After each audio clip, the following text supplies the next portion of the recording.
আমি জাস্ট আমাদের যারা দেশবাসী আছেন তাদের কাছে দুই একটা কথা বলতে চাই। আমাদের যারা কোটা সংস্কার আন্দোলনের নেতা আছেন, যাদের কাছে আমরা প্রত্যেকে কৃতজ্ঞ, তাদের সাথে যোগাযোগ করার চেষ্টা করা হচ্ছে। তারা আসলে তাদের সাথে সকল ব্যাপারে আলোচনা করে সিদ্ধান্ত নেওয়া হবে। তাদের মতামতকেই সব ব্যাপারে প্রাধান্য দেওয়া হবে, তাদের সাথে কথা বলা হবে। আমরা এর আগে এখনই কয়েকটা কথা আপনাদের শুধু বলতে চাই। আমাদের এখানে এই আন্দোলনের সাথে সম্পৃক্ত ছেলেরা আছে, নেতারা আছে, বাকিরা যারা নাহিদ এবং সার্জিস আছে, আসিফ আছে, ওরা আসছে, আমরা যোগাযোগ করার চেষ্টা করছি। কিন্তু আপনাদেরকে এই মুহূর্তে যেটা বলতে চাই, প্লিজ ধ্বংসযজ্ঞ বন্ধ করেন। আমরা অনেক রক্ত খুইয়েছি, অনেক সম্পদ নষ্ট হয়েছে।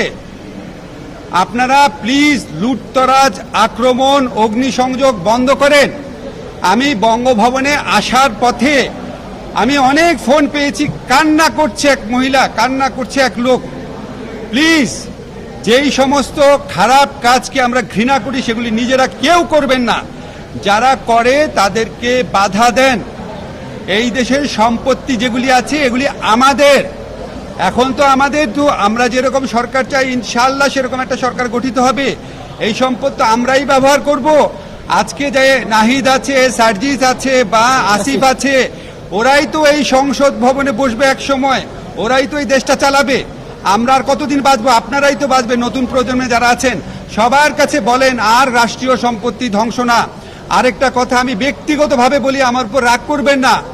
আমি জানি পুলিশ বাহিনীর কেউ কেউ বাড়াবাড়ি করেছে, কিন্তু আমি এরকম ফুটেজও দেখেছি যে পুলিশ বাহিনীর আহত একজন ছাত্রকে কাঁধে করে নিয়ে যাচ্ছে, শিশুর মতো করে নিয়ে যাচ্ছে। আজকে পুলিশের মধ্যে 10 জনের মধ্যে যদি একজন দোষী থাকে, 9 জনের উপর আপনাদের রাগ দেখায় না। এদের মধ্যে অনেক গরিব মানুষ আছে, অনেক ইনসাফ আছে মনে, এরকম মানুষ আছে। এই আন্দোলনের প্রতি সহানুভূতি ছিল, এরকম মানুষ আছে। ওনারা আমাদের দেশের মানুষ। যারা দোষী আছে তাদেরকে অবশ্যই খুঁজে বের করা হবে, বিচার করা হবে।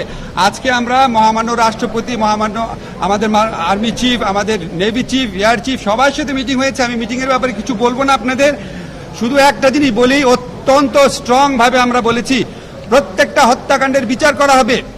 কেউ যদি অন্য কোনো জায়গায় পালিয়ে যেয়ে থাকে, বিচারের চেষ্টা সেটার জন্য ব্যাহত হবে না। কিন্তু আপনাদের কাছে সন্দেহের বশবর্তী, আক্রোশের বশবর্তী, প্রতিশোধের বশবর্তী হয়ে প্লিজ কেউ কারো উপর আক্রমণ করবেন না।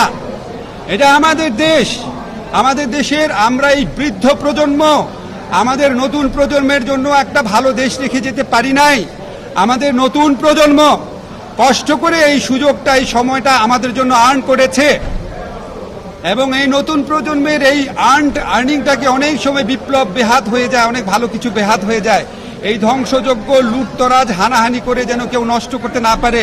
আপনারা অগ্নিসংযোগ, হত্যাকাণ্ড, লুটিং, একজন আরেকজনকে আক্রমণ, প্রতিশোধমূলক আক্রমণ, হিংসাত্মক অবস্থা বন্ধ করেন। সব কিছুর বিচার করা হবে। আমরা এখন ওয়েট করব। আমাদের কোটা সংস্কার আন্দোলনে নেতৃবৃন্দ আসলে ওনাদের সাথে সবাই কথা বলবে।